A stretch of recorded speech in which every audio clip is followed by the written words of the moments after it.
John, how are you settling in at Stoke City? Yeah, really enjoying it.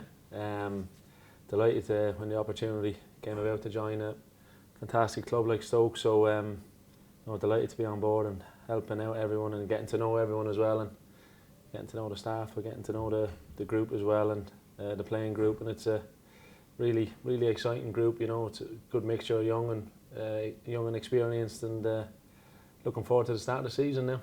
How big an opportunity for you is it as part of your early stages of your coaching career? Yeah, huge part, because obviously I was down with Reading and doing obviously stuff with the Republic of Ireland under-21 team as well. So, but when you get the chance to work with obviously people like the manager, Dean Holden, Rory, Rousey, the technical staff like that, they've had great experience already, and for me to come in and learn from them as well, and hopefully try to put my stamp on a few things as well is really important, but it's really exciting too.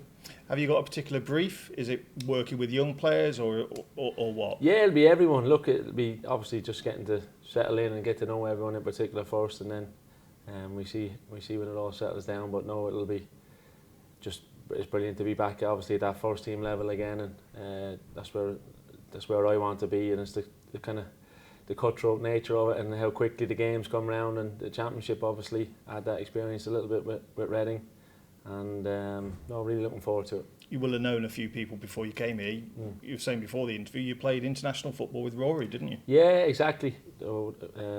Great times with Rory, obviously with the Irish team, and obviously I knew some of the players from Reading, some of the staff, obviously played against, and different things like that. So, no, really exciting, and even the couple of lads that have come in on loan, Gavin Will from the Irish team, I'd obviously worked with them a little bit too. Josh Laurent at Reading, Lewis Baker from Reading as well. So it helps me settle in that bit quicker too when you get to know people. But it's important, obviously, like a new player, you get to know all the staff behind the scenes, medical department, strength and conditioning, everyone like that, and obviously the media crew as well. Thank you. Where do you think the squad's at now, as we're 5 or 6 days away from the start of the season? Yeah, it's in a good place. Look, it's obviously because the transfer window will remain obviously open for a bit too. There's always the chance that things can change there again, but no, it's in a good place. Obviously now you're narrowing down the focus to that first game of the season. Pre-season games. Look, I've been involved in a couple as a coach, and been involved in plenty as a player, and believe me, they don't hand out any honours for any of the games in pre-season. It's important that the fitness minutes are done, and the mindset of the players is ticked off now and fully focused on Millwall. It's a cliched question that people always ask former players when they go into coaching. How much does coaching, how does it compare with playing? Is there any substitute for actually playing the game, do you feel? Look, it's one of those, you're trying to plan for it beforehand as well. You're prepping yourself with the coaching badges and experiences you're getting around with different clubs, and seeing how certain people work, how they go about the experience of wanting players to improve. Ultimately, that's why you want to get into the coaching side of things, to build a bond, to build a group that can be an example of you. And if we can do that together, we'll have a fighting chance this season, that's for sure. From what stage in your playing career did you decide that coaching was going to be the next step?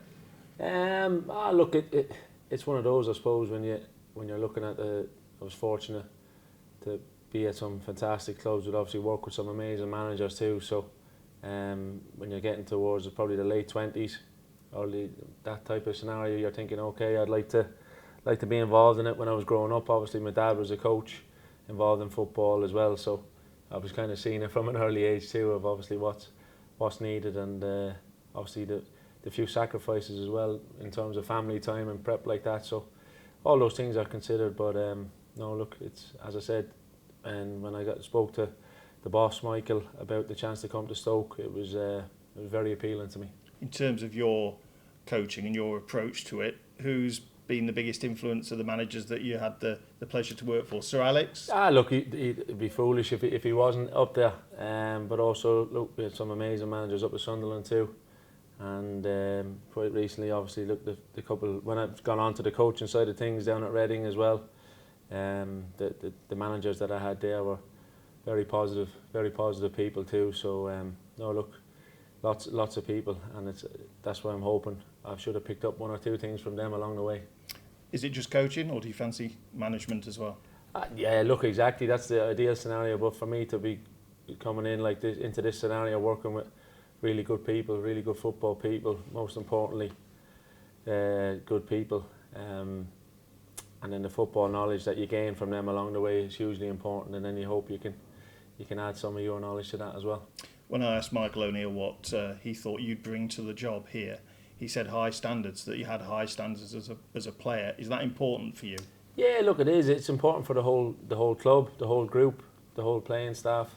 It's important you have that high standards because it just dictates in terms of the training, the preparation during the week. Yeah, things are going to get interrupted at different stages, whether it be a player getting injured or a training getting cancelled, whatever it might be. You just have to adapt to these things and roll with it and know that you have good preparation done behind the scenes, and you have to ultimately, when the games are ready, it's that when you cross the right line, the focus is there, the prep work is done, and you're able to get the results.